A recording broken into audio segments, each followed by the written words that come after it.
नमस्कार, आप देख रहे हैं दैनिक चिंतक।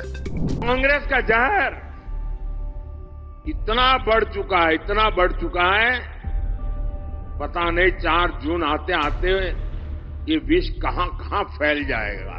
9 दिन हो गए, कांग्रेस ने मेरी 3 चुनौतियां हैं, उस पर कोई जवाब नहीं दिया।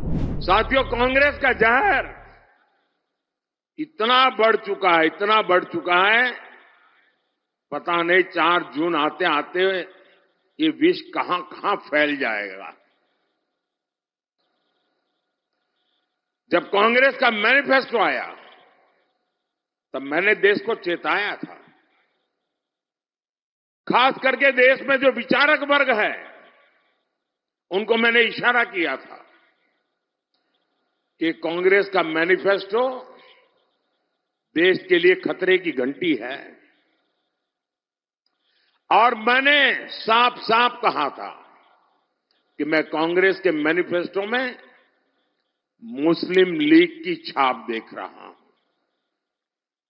तो कुछ लोगों को शायद लगा होगा ये तो एक पॉलिटिकल स्टेटमेंट है, लेकिन जब उसकी बारीकियों में लोग जाने लगे तो देश बेचैन बनता गया। जो भाषा मुस्लिम लीग बोलती थी, देश के आजादी के पहले भारत का विभाजन की भाषा, जो नैरेटिव गढ़े गए थे, दुर्भाग्य से आज कांग्रेस का मैनिफेस्टो उन्हीं बातों को लेकर के आज देश के वासियों से वोट मांग रहे हैं। इंडिया अलायंस की रैलियों में इंडिया अलायंस के नेता मुस्लिम वोटर्स को वोट जिहाद करने की अपील कर रहे हैं, और वो भी कोई मदरसा से निकला हुआ बच्चा नहीं बोल रहा है। कांग्रेस के टॉप लीडरशिप में बैठने उठने वाले बहुत पढ़े लिखे परिवार के कांग्रेस के नेता वोट जिहाद की बात कर रहे हैं। और कांग्रेस का और वोट जिहाद का क्या रिश्ता कहलाता है, ये आपको कांग्रेस के इतिहास से पता चलेगा। आप याद करिए, जब देश में जिहाद के नाम पर आतंकी हमले होते थे, तब उन आतंकियों की वकालत में सबसे पहले कांग्रेस के लोग आते थे। कश्मीर में अलगाववादी जिहादियों की मेजबानी तब के प्रधानमंत्री करते थे, तस्वीरें मौजूद है। मुंबई में आतंकी हमला हुआ 26/11 को, उसमें कसाब और दूसरे आतंकियों को बचाने के लिए कांग्रेस के नेता आगे आए। मुंबई आतंकी हमले के जिहादियों को बचाने के लिए किताबें लिखी गई, कांग्रेस नेताओं ने उसे रिलीज किया। दिल्ली में बाटला हाउस एनकाउंटर में जिहादी आतंकवादी मारे गए तो कांग्रेस की मैडम, उनके आंखों में आंसू बह रहे थे, रुकते नहीं थे। ये कांग्रेस के नेता कह रहे। अफजल गुरु को फांसी हुई, उसे माफी दिलाने के लिए इसी इकोसिस्टम के लोग सुप्रीम कोर्ट से लेकर राष्ट्रपति तक पहुंच गए थे। और अब ये लोग देश में वोट जिहाद करने का नारा लगा रहे हैं। साथियों, कांग्रेस पार्टी इस समय 2 रणनीतियों पर चुनाव लड़ रही है। पहला, जाति के नाम पर समाज को बांटना। दूसरा, तुष्टीकरण के जरिए अपनी वोट बैंक को एकजुट करना। इसलिए कांग्रेस पार्टी ने पहले दलित, आदिवासी और पिछड़ा वर्ग के आरक्षण को लेकर झूठी शत-प्रतिशत झूठी अफवाहें फैलाना चारों तरफ चू चू चू करना शुरू कर दिया। इसे चुनाव का एजेंडा बनाने की कोशिश की और अब कांग्रेस आरक्षण के खिलाफ अपने असली मकसद में जुट गई है। Congress party SC, ST, OBC का आरक्षण उनसे छीनकर उसमें से हिस्सा लेकर एससी, एसटी, ओबीसी समुदाय को अन्याय करके धर्म के आधार पर आरक्षण के लिए संविधान परिवर्तित करना और मुसलमानों को आरक्षण देना, इसके लिए तैयारी कर रहे हैं। कर्नाटका में कांग्रेस ने क्या किया? रातों रात फतवा जारी किया, एक हुक्म निकाला और कर्नाटका के जितने मुस्लिम समाज के लोग हैं उन सबको रातों रात ओबीसी घोषित कर दिया। सब मुसलमान ओबीसी। कर्नाटका में जो संविधान के द्वारा 27% रिजर्वेशन ओबीसी समाज को मिला था, रातों रात उसमें डाका डाला और ओबीसी समाज का जो हिस्सा था वो लूट लिया धर्म के आधार पर आरक्षण देकर के। और जब देश का संविधान बना था, महीनों तक चर्चा हुई थी।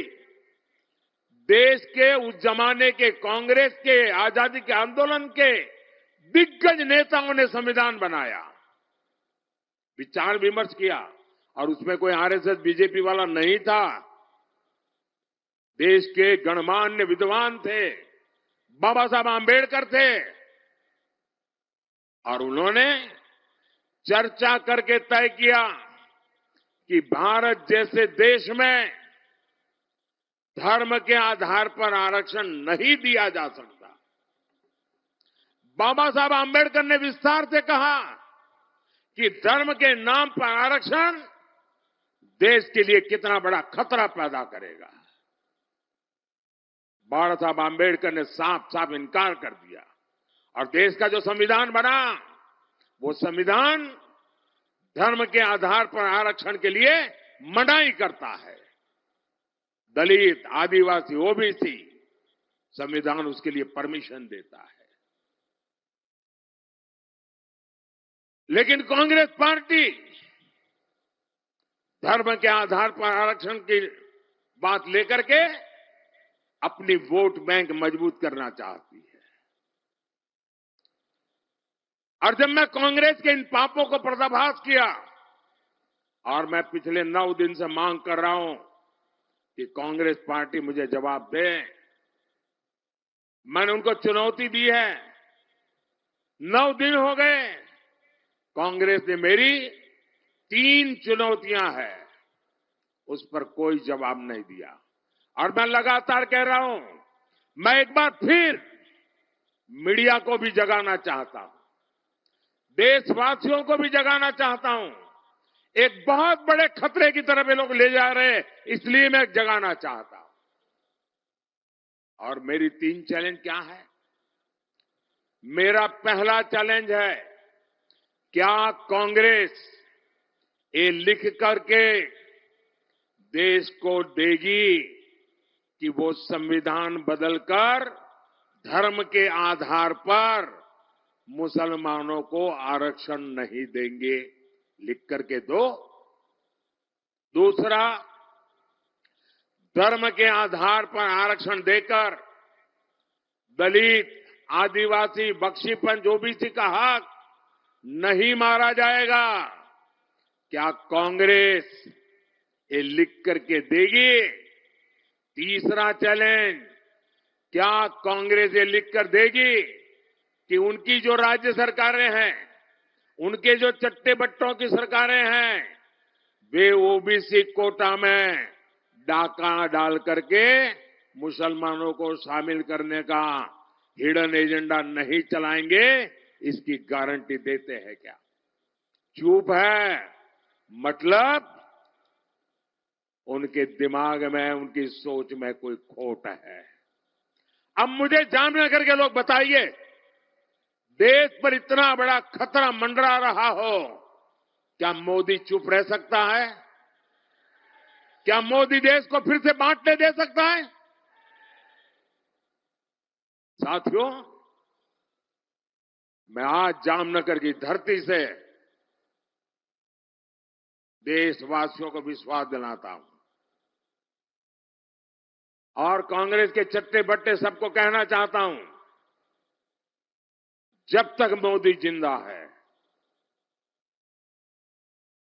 जब तक मोदी जिंदा है, इस देश को फिर से धर्म के आधार पर मैं बांटने नहीं दूंगा।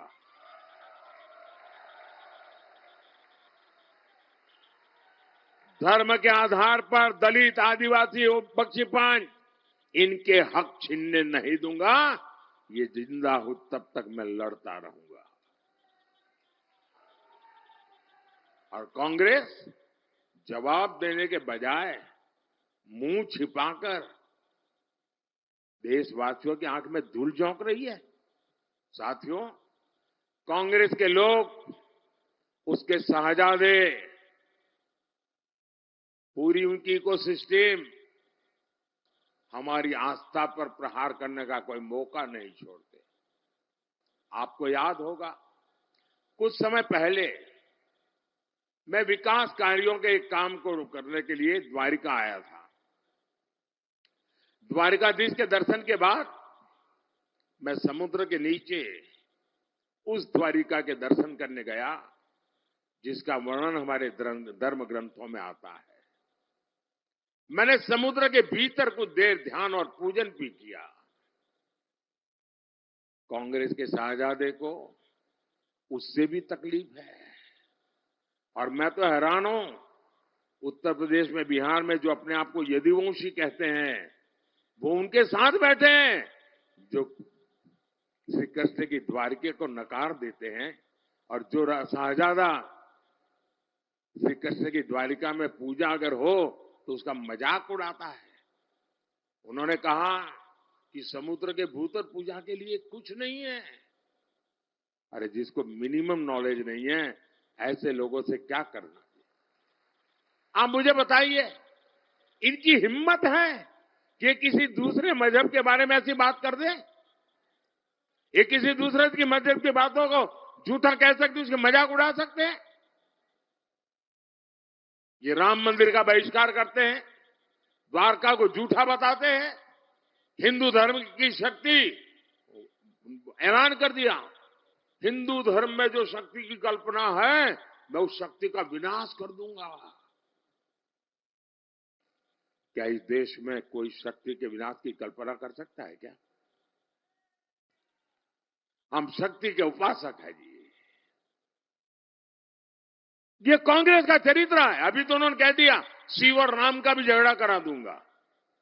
उन्होंने ये भी कह दिया कि हम राम को पराजित करेंगे। क्या हो गया है कांग्रेस को? और इसलिए मैं कह रहा हूं, कांग्रेस से बहुत सावधान रहने की जरूरत है। धन्यवाद। आप देख रहे हैं दैनिक चिंतक। आगे की अपडेट के लिए बने रहे हमारे साथ। हमारे चैनल को लाइक, सब्सक्राइब और शेयर करना ना भूलें।